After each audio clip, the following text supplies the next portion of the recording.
السلام عليكم. muuqaalkeena maanta wuxuu noqon doonaa mid aan idinku tusayo qalabka ugu horeeya aan soo gato. Inta badan waxay u yaqaaniin nalka TikTok, balse anna sidoo kale waxaan u aqaanaa tripod wax la yiraahdo, asagoo iswata nalkiisa. Sidoo kale waxaan jeclaan lahaa intaan muuqaalkeena aanan bilaabin inaad soo yara daawataan sida uu yaalo iyo qaabka uu yaalo. Waan isku soo noqon doonaa hadduu Ilaahay idmo.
Anyway, marka waxaan jeclaystay inaan idin tuso qaabka u shaqeynayo.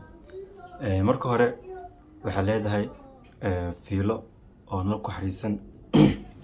Marka fiiladaasi waxay leedahay laba qaybood.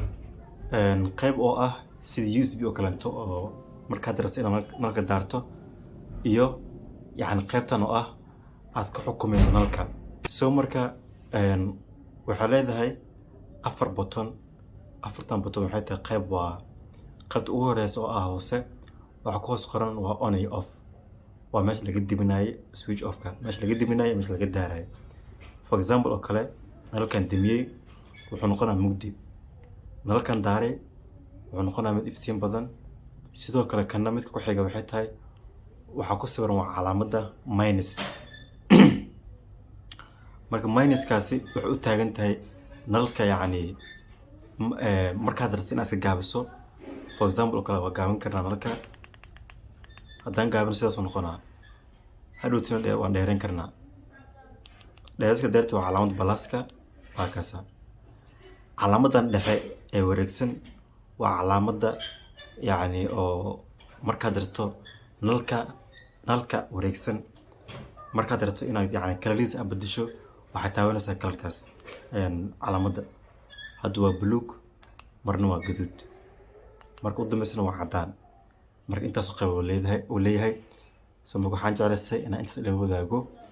Waxaan rajeynayaa inaad wax unaad ka fahanteen.